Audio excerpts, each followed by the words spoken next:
ओम। कल हमने सांख्य दर्शन के तीसरे अध्याय के सूत्र नंबर 74 तक 74 तक का पाठ किया था और कल का जो विषय था उसमें हमने ये समझने का प्रयास किया था कि जो आत्मा है वो किस प्रकार से बंधन में आता है और उसके बंधन के कारण क्या हैं। तो बतलाया था कि 7 चीज़ें बंधनकारी हैं और एक बंधन से मुक्त होने का मार्ग है। उसमें धर्म अधर्म, ज्ञान अज्ञान, वैराग्य अवैराग्य, ऐश्वर्य अनैश्वर्य, ये 8 बातें बतलाई थीं। इन 8 में से जो ज्ञान है वो मुक्ति में सहायक है और जो बाकी के 7 हैं वो जो है बंधन में डालने वाले हैं। इसमें भी जो प्रश्न था उसका हमने समाधान किया था कि धर्म, ऐश्वर्य और वैराग्य ये सहायक होते हैं मुक्ति में यदि ज्ञान पूर्वक हों। अगर इनके साथ में ज्ञान नहीं है तो धर्म भी बंधन का कारण बन जाएगा, हमारा वैराग्य भी बंधन का कारण बन जाएगा और ज्ञान पूर्वक अगर हम ऐश्वर्य का उपभोग नहीं करेंगे तो वो भी हमारे लिए एक तरह से बंधन का कारण बन जाएगा। तो इसके लिए एक मंत्र भी हमने कल बताया था, हम जो यज्ञ में पढ़ते हैं, ये ते शतम वरुण ये सहस्रम यज्ञिया पाशा वितता महांता। इसमें भी यही प्रार्थना की गई है कि यज्ञादि श्रेष्ठ कर्मों के भी जो पाश हैं वो हमसे छूट जाएं और हम मुक्ति के आनंद को प्राप्त करें। तो वो इसीलिए की गई है प्रार्थना क्योंकि अगर अज्ञानता पूर्वक या किसी भी प्रकार का राग आदि क्लेश अविद्या के कारण से इन कार्यों को करते हुए भी अगर उत्पन्न हुआ तो निश्चित रूप से ये भी बंधन का कारण बन सकते हैं। तो इसका ध्यान रखना हो चाहिए। अब इसमें आगे बतलाया अविवेक का उच्छेद करने वाले विवेक की सिद्धि किस प्रकार होगी। तो आज का ये जो विषय है वो बहुत महत्वपूर्ण है और यहाँ पर तृतीय अध्याय का समापन भी होगा। विवेक प्राप्ति कैसे होगी तो यहाँ बतलाया तत्वाभ्यासान नेति नेतीति त्यागात विवेक सिद्धि। सूत्र में कहा गया तत्वाभ्यासात, आत्म तत्व के अभ्यास से, न इति न तो विकार आत्मा है न इति और न मूल प्रकृति आत्मा है। इस प्रकार त्यागा त्याग से विवेक सिद्धि, विवेक की सिद्धि होती है। तो जिस समय हम मोक्ष के लिए या आत्म साक्षात्कार की प्राप्ति के लिए जब साधना करने बैठते हैं तो उस समय में हमारा जो मन है, बुद्धि है, चित्त है और जो हमारा शरीर है, इसके विषय में हमारी एक भावना क्लियर होनी चाहिए, बिल्कुल कॉन्सेप्ट क्लियर होना चाहिए कि ये आत्मा नहीं है। न हमारा शरीर आत्मा का हिस्सा है, न हमारा मन आत्मा का हिस्सा है, न हमारी बुद्धि आत्मा का हिस्सा है, न हमारा चित्त आत्मा का हिस्सा है, न हमारी इंद्रियां आत्मा का हिस्सा है। ये सारा का सारा जो है वो प्रकृति जन्य है और इस प्रकृति से संयोग होने के कारण ही हमको ये सूक्ष्म शरीर के रूप में मिला हुआ है। इस प्रकृति से संयोग के कारण ही हमको नाना प्रकार के जन्म और मरण के बंधन में पड़ना पड़ा है और इन जन्म और मरण के बंधनों के कारण से ही हमको विविध प्रकार के जो दुख हैं उन दुखों को भोगना पड़ रहा है। तो जब हम इस प्रकार की मानसिकता के साथ में, इस प्रकार के संकल्प के साथ में वैराग्य को प्राप्त करने के लिए प्रवृत्त होते हैं, तत्पर होते हैं, तब हमें वैराग्य की सिद्धि होती है। अगर कोई व्यक्ति अभ्यास बहुत सारा करे लेकिन उसके मन में अगर इस बात की स्थापना नहीं हुई है कि शरीर, बुद्धि, मन, इंद्रियां ये सब आत्मा से अलग नहीं है तो फिर उसके द्वारा किए हुए अभ्यास का कोई लाभ होगा नहीं। जैसे हम लोग जब गाड़ी से चलते हैं अपने गंतव्य स्थान पर जाने के लिए, बम्बई से पूना की तरफ हम अगर चले हैं तो उसमें जो महत्वपूर्ण चीज़ें हैं वो क्या हैं, हमारा वाहन ठीक होना चाहिए, हमारी दिशा ठीक होनी चाहिए और हमारा जो है लक्ष्य भी ठीक होना चाहिए। अगर हम पूना का संकल्प करके और नासिक की तरफ चल पड़ेंगे तो फिर हम कभी भी पूना नहीं पहुंचेंगे या फिर देर से पहुंचेंगे, रास्ता भटक जाएंगे। इसी प्रकार से अध्यात्म मार्ग पे भी जब मोक्ष की सिद्धि के लिए साधक प्रवृत्त होता है तो उसको सबसे पहले जो ध्यान रखने योग्य बात है वो यह है कि आत्मा इन शरीर के अवयवों से, प्रकृति के अवयवों से सर्वथा पृथक है, सर्वथा भिन्न है और वो इसका स्वरूप नहीं है।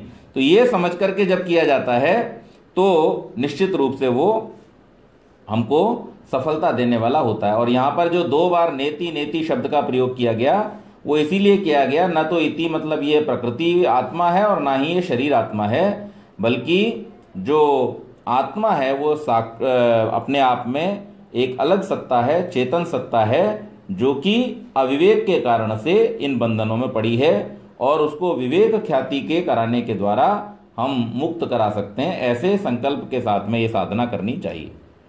अब यहाँ फिर प्रश्न किया गया कि यदि तत्वाभ्यास से और आत्मरूप में अचेतन भावना के परित्याग से विवेक सिद्धि होकर मोक्ष प्राप्ति हो जाती है तो उपदेश के बाद प्रत्येक शिष्य को इस प्रकार के ज्ञान और अभ्यास द्वारा एक ही जन्म में समान रूप से मोक्ष प्राप्त हो जाना चाहिए।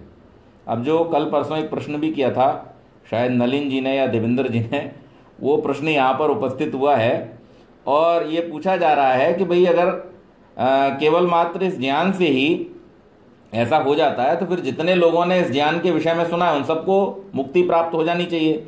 तो यहाँ पर कहा है अधिकारी प्रभेदान्न नियम, अधिकारी प्रभेदात, अधिकारियों के प्रकृष्ट भेद से नियम नहीं है। यानी विवेक ज्ञान के लिए प्रवृत्त अधिकारियों में परस्पर भेद होने के कारण यह नियम नहीं बनाया जा सकता। देखिए, सुनने वाले एक कक्षा में 50 विद्यार्थी होते हैं, लेकिन 50 के 50 विद्यार्थी न तो 80% अंक लाते हैं, न 90% अंक लाते हैं, न 100% अंक लाते हैं, न 70% अंक लाते हैं। उनमें से कुछ 90% लाते हैं, कुछ 80% लाते हैं, कुछ, क्योंकि सबकी जो क्षमता है, सबकी जो ग्रहण करने की शक्ति है वो अलग अलग है, सबका पुरुषार्थ भी अलग अलग है और सबकी रुचि भी अलग अलग है। तो इस कारण से कोई विद्यार्थी गणित में 100 अंक लाता है, कोई विद्यार्थी फिजिक्स में 90 अंक लाता है, कोई विद्यार्थी केमिस्ट्री में 90 अंक लाता है। इस प्रकार से अलग अलग जो उनकी रुचियां हैं, अलग अलग उनका जो पुरुषार्थ है, अलग अलग उनके जो विषय हैं जिसमें वो मास्टर हैं, उसके हिसाब से अलग अलग उनके रिजल्ट रहते हैं। इसी प्रकार जो उपदेश है वो उपदेश तो मुक्ति के लिए सबको किया जा रहा है।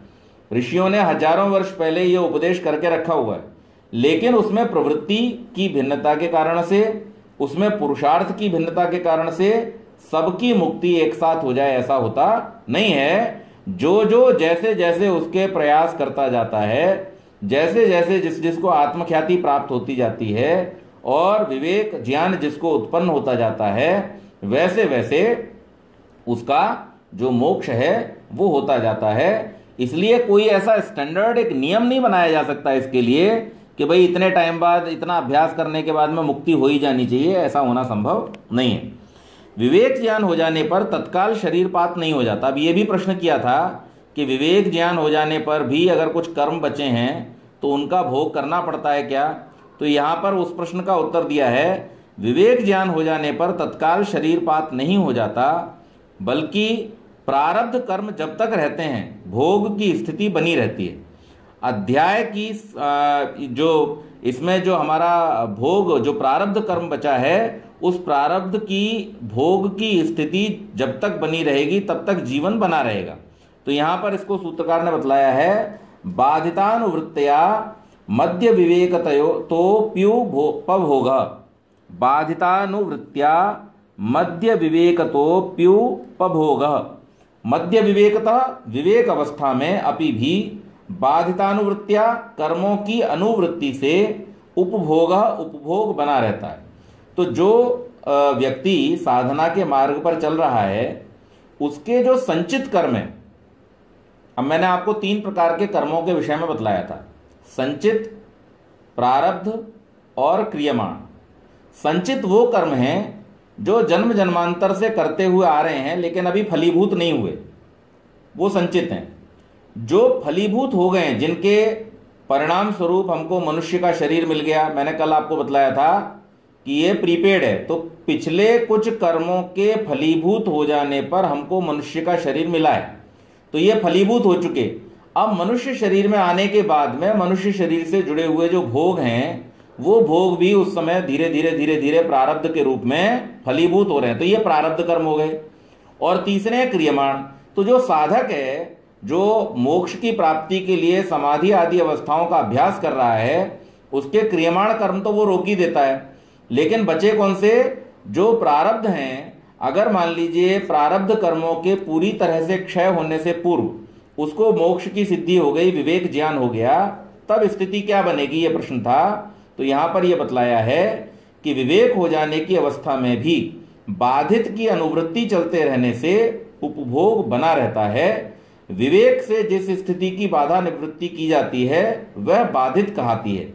विवेक ज्ञान समस्त संचित कर्मों को भस्म कर देता है। तो जो संचित कर्म है वो तो सारे भस्म हो जाएंगे, परंतु प्रारब्ध कर्म अर्थात जो कर्म फलोन्मुख हो चुके हैं, जिनके फलों को भोगने के लिए वर्तमान शरीर प्राप्त हुआ है, विवेक ज्ञान के द्वारा वो नष्ट नहीं होते, तो उनकी समाप्ति फलों को भोग कर ही होती है। तो विवेक ज्ञान प्राप्त हो जाने पर भी वो जो प्रारब्ध हैं, उन प्रारब्धों को भोगना ही पड़ता है। इसलिए प्रारब्ध कर्मों से जनित दुख तथा क्षुधा, तृष्णा, निद्रा, आसन, वसन आदि का क्रम चलते रहने से विवेक अवस्था में भी कुछ लोग की कुछ भोग की अवस्था बनी रहती है।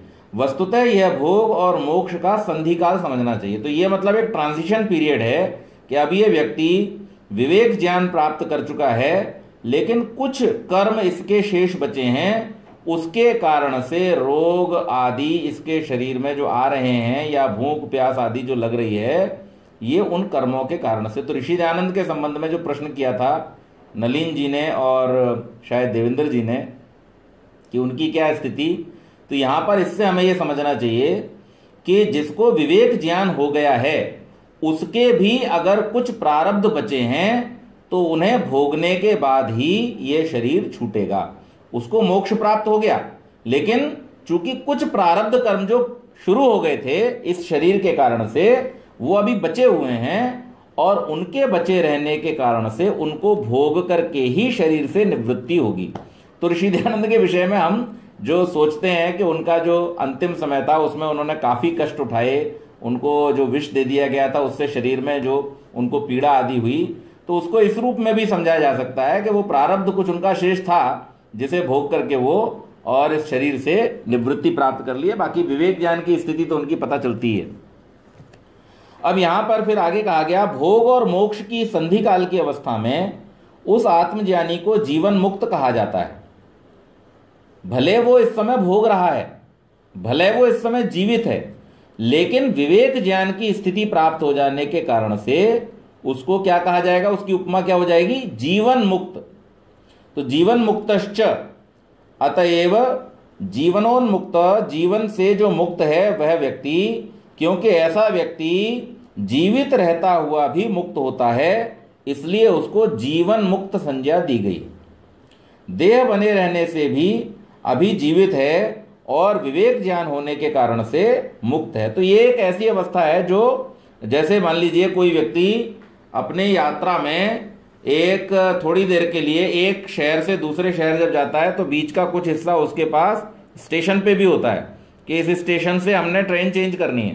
तो वहाँ उसी प्रकार की स्थिति है कि अभी वो विवेक ज्ञान प्राप्त होने के कारण से मुक्त हो चुका है, लेकिन जो प्रारब्ध अभी शेष बचा है उसको भोगने के लिए जो शरीर धारण किया हुआ है, उस शरीर में रहने के कारण से उसकी संज्ञा उस समय में क्या होगी, जीवन मुक्त होगी। इसके बाद यहां पर आगे बतलाया, उपदेश्योपदेष्टृत्वात् तत्सिद्धि। उपदेश्य का उपदेष्टा होने से जीवन मुक्त का होना सिद्ध होता है। तो इसलिए यहां पर यह उपदेश्य अर्थात समस्त अधिकारी जनता के लिए उपदेष्टा होने के कारण जीवन मुक्त व्यक्तियों का होना अत्यंत आवश्यक है। अब ऐसे व्यक्ति अगर न हो, अब यहाँ पर एक महत्वपूर्ण बात आती है, अगर ऐसे व्यक्ति ही न हों जो ये बता सकें कि मुक्ति की स्थिति क्या है, जैसे महर्षि पतंजलि ने, महर्षि कपिल ने ये जो शास्त्र का निर्माण किया, ये उसका अनुभव करने के बाद किया। अगर वो साथ के साथ ही शरीर छोड़ दिए होते तो ये उपदेश कौन करता? तो इसलिए भी यहाँ पर कहा है कि उपदेष्टा होने के कारण से और जनता के लिए, जो बाकी लोग जिनको अभी मुक्ति की प्राप्ति नहीं हुई है, जिनको अभी विवेक ज्ञान नहीं हुआ है, उनके लिए विवेक ज्ञान का जो मार्ग है उसका उपदेश करना आवश्यक है। इस कारण से भी वो जो लोग हैं उनको जीवन मुक्त कहा जाता है, कि जिन्होंने मुक्ति तो प्राप्त कर ली है लेकिन अभी उनके कुछ प्रारब्ध शेष होने के कारण से वो जीवित अवस्था में हैं, इसलिए उनको जीवन मुक्त कहा जाता है। उपदेश्य पद का उपदेश करने योग्य आत्मज्ञान आदि अर्थ को समझ लेना चाहिए। आत्मज्ञान अथवा अन्य परोक्ष अर्थों का प्रतिपादन आत्मज्ञान के अनुभवी ठीक कर सकते हैं। तो जिसने अनुभव किया है वही इसका वर्णन कर सकता है। जिसने बतलाइए कि जिस व्यक्ति ने मोक्ष का, अब मोक्ष कोई ऐसी चीज तो है नहीं कि जैसे हम गए बड़ोदरा में और बड़ौदा में जाके हमने स्टैच्यू ऑफ यूनिटी देख लिया, अब हम यहाँ आकर के उसका वर्णन कर सकते हैं। लेकिन मोक्ष कोई ऐसी स्थिति नहीं है कि जिसमें जाकर के हम लौट के आकर के वर्णन कर सकते हों बिना देखे। तो अब बिना देखे जब कोई वर्णन नहीं कर सकता तो फिर इस बात को स्पष्ट रूप से समझना चाहिए कि ये जो वर्णन है, ये जो इतना सटीक रूप से उसकी स्थितियों का वर्णन किया गया है ऋषियों के द्वारा, तो ये सारे के सारे जो ऋषि थे ये जीवन मुक्त थे, अर्थात जीवित रहते हुए ही इन्होंने मोक्ष की। तो यहां पर एक और बात फिर से सिद्ध होती है जो हमने पहले भी आपको कहा था कि मृत्यु मुक्ति नहीं है। मुक्ति की सिद्धि आपको जीवित रहते हुए ही होगी। मृत्यु के बाद तो आप परवश हो जाते हैं, परमात्मा की व्यवस्था से फिर आपको नया शरीर मिलता है, उसमें आप मुक्त नहीं होते हैं, उसमें आप नए शरीर में चले जाते हैं। लेकिन जो मुक्ति होती है वास्तव में वो जीवित रहते हुए ही आपको सिद्ध करनी होती है। मुक्ति प्राप्त होने के बाद भी जीवन बना रहे इसकी संभावना तो है, लेकिन मृत्यु हो जाने के बाद मुक्ति प्राप्त होगी इसकी कोई संभावना नहीं है। तो इसलिए जो कुछ भी प्रयत्न करना है हमको जीते जी ही करना है। मरने के बाद में कोई प्रयत्न करने का इंस्ट्रूमेंट आपके पास में होता नहीं है। इसीलिए कहा गया है शरीर माध्यम खलु धर्म साधनम, ये शरीर ही हमारे जीवन और मुक्ति को प्राप्त करने का एकमात्र साधन है। और इस शास्त्र में भी, इस सांख्य दर्शन में भी पिछले अध्यायों में हम निरंतर पढ़ते हुए चले आ रहे हैं कि ये जो प्रकृति है, अर्थात हमारा जो इस प्रकृति के साथ में जो संयोग है, ये संयोग ही हमारे भोग और अपवर्ग का कारण है, उसका उपाय है। और इसीलिए जब हमें मनुष्य देह प्राप्त हुआ है तो इस मनुष्य देह में रहते हुए हमको हमारी मुक्ति का अभ्यास, हमारी मुक्ति का प्रयास करना चाहिए। वैदिक साहित्य भी जीवन मुक्त की स्थिति को स्पष्ट करता है। यहाँ पर वेद का प्रमाण भी देते हुए कहा श्रुतिश्च, श्रुतियों में भी इस प्रकार का ये वर्णन मिलता है कि जो व्यक्ति मुक्ति को प्राप्त कर चुके हैं वो जीवित रहते हुए अपने प्रारब्ध को भोग करके साथ ही साथ में अपनी जो अनुभव है अपनी उन स्थितियों का जनता के कल्याण के लिए वर्णन करते हुए रहते हैं। समस्त वैदिक साहित्य के रचयिता जीवन मुक्त आत्मा ही रहे हैं। वैदिक साहित्य अपने अस्तित्व से जीवन मुक्ति की स्थिति को स्पष्ट करता है। वैदिक साहित्य में समस्त शाखा संहिता, उपवेद और ब्राह्मण ग्रंथों का समावेश समझना चाहिए। यदि ऐसा न हो तो समाज अव्यवस्थित हो जाएगा। यहाँ पर फिर कहा इतरथांध परंपरा, अन्यथा अंध परंपरा संसार में चल जाएगी।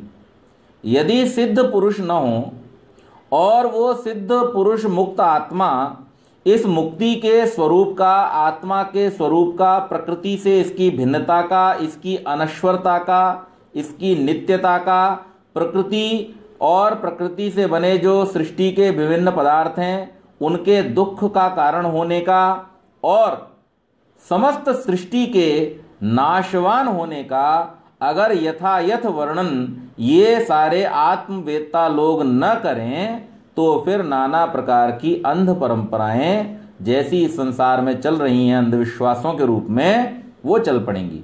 और आज भी हम देखते हैं कि पूरे संसार में जितने भी अंधविश्वास हैं वो सारे के सारे अंधविश्वास इन वेदों की परंपराओं से दूर हो जाने के कारण से ही हुए हैं। चाहे वो मूर्ति पूजा के रूप में हो, चाहे वो पत्थर पूजा और मजार पूजा के रूप में हो, चाहे वो और बहुत सारे जो षोडशोपचार इत्यादि चलते हैं उनके रूप में हो, चाहे वो अनर्गल जो गुरुडम की परंपराएं चली हुई हैं उनके रूप में हो, चाहे वो इन गुरुडम परंपराओं के रूप में नाना प्रकार के व्यभिचार जो होते हैं इन आश्रमों में उनके रूप में हो, हम देखते हैं कि ये सारे के सारे मत मतांतर मजहब जो हैं इनमें बहुत ज़्यादा दुष्कृत्यों का समावेश है। और जहां भी आप थोड़ा सा इनके गहराई में जाएंगे आपको ये पता चलेगा कि जो भी इनके अड्डे बने हुए हैं, ये जिनको बहुत सारे नामों से धार्मिक स्थलों के नाम से पुकारते हैं, ये वास्तव में धर्म के नहीं, ये अधर्म के स्थल हैं सारे के सारे। और इनमें बहुत सारे प्रपंच, बहुत सारे दुष्कर्म होते रहते हैं। तो इसलिए इनसे बचने के लिए यह आवश्यक है कि सभी लोग वेद और शास्त्रों का, वैदिक ग्रंथों का अच्छे प्रकार से अध्ययन करें। वही केवल मात्र एक ऐसा साधन है जिससे अधार्मिकता को रोका जा सकता है, अंधविश्वासों को रोका जा सकता है, और इसी के द्वारा केवल मात्र जो है वो व्यक्ति का कल्याण हो सकता है।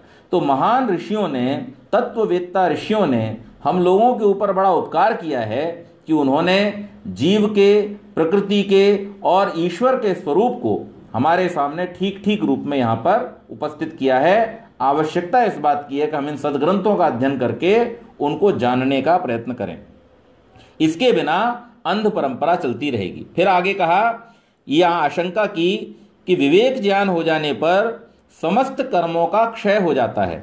जब कर्म न रहा तो जीवन कैसे रहेगा, क्योंकि वह कर्मों का ही फल है।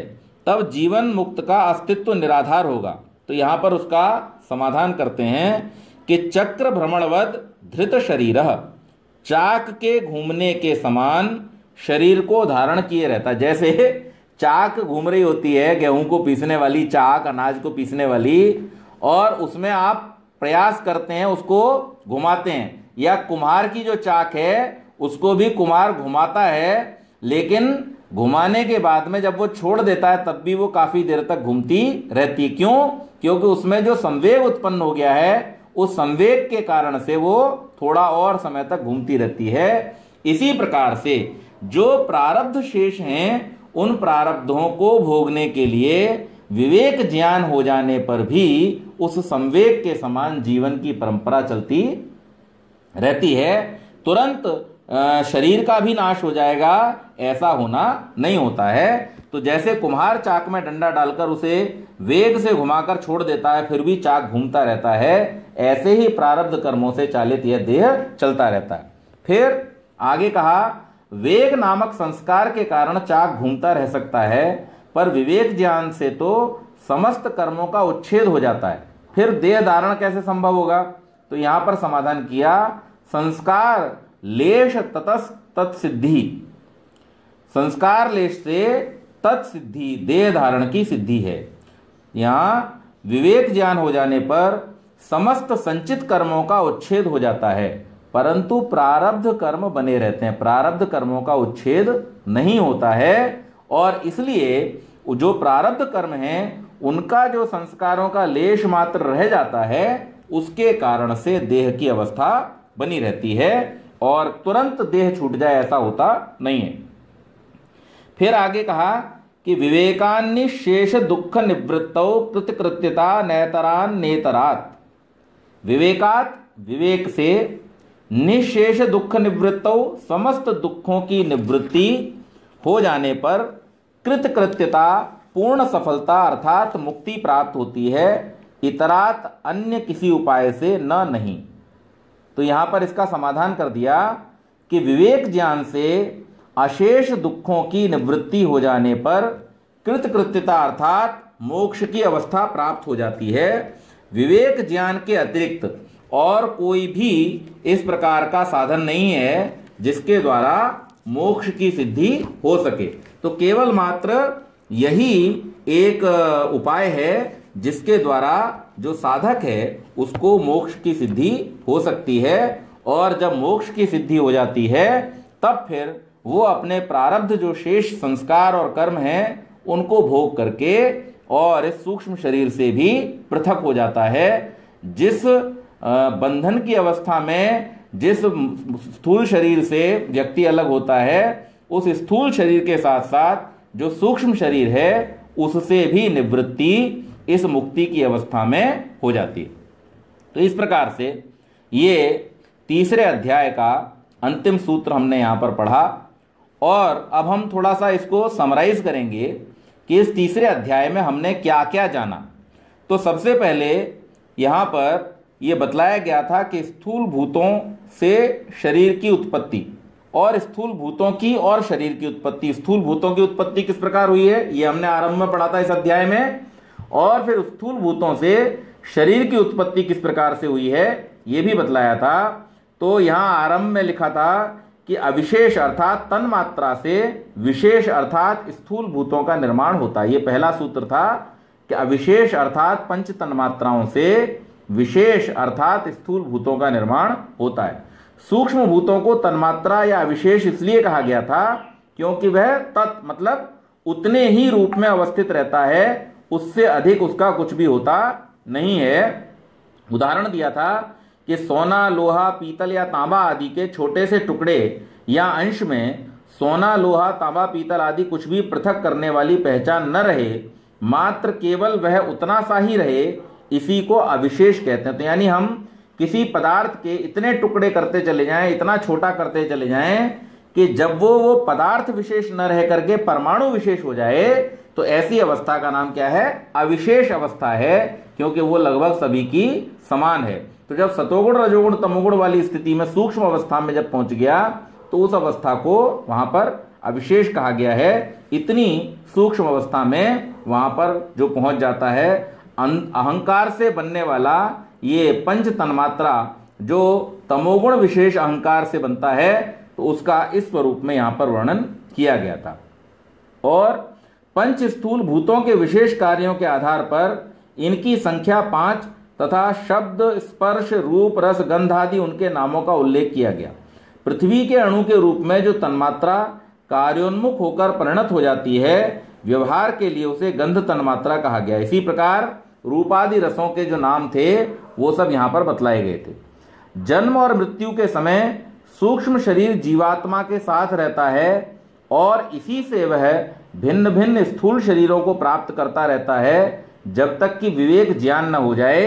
ये इस अध्याय में बतलाया गया था। और वहां प्रश्न किया गया था कि सबकी एक साथ मुक्ति या सबका एक साथ बंधन क्यों नहीं होता। तो वहां बतलाया गया था कि व्यक्तियों के भेद जो है वो कर्मों के भेद से होते हैं। तो कर्मों के जिस प्रकार से व्यक्ति के बीच में भेद है, इसी प्रकार से उनके बंधन और मुक्ति की जो अवस्थाएं हैं उनमें भी भेद रहता है। और शरीर से भिन्न जो चेतन आत्मा है, उस चेतन आत्मा की सत्ता को क्यों माना जाए, इसके विषय में वहां पर वर्णन किया गया था। क्योंकि सारी की सारी प्रकृति और प्रकृति से निर्मित जितनी भी सृष्टि है वो सब अचेतन है, और अचेतन होने के कारण से वो स्वयं अपना भोग नहीं कर सकती है।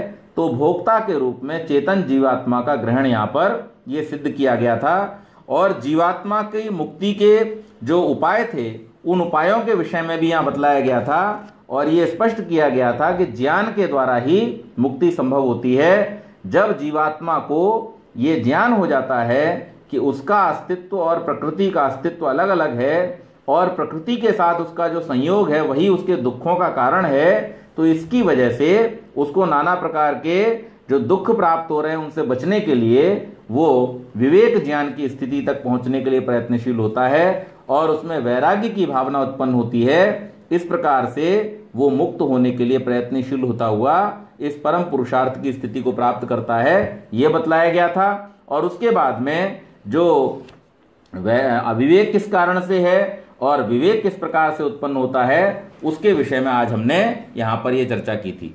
तो ये तीसरा अध्याय यहाँ पर समाप्त होता है, इसलिए हम आज की इस चर्चा को यहीं तक सीमित रखेंगे और इससे आगे की जो चर्चा है उसको हम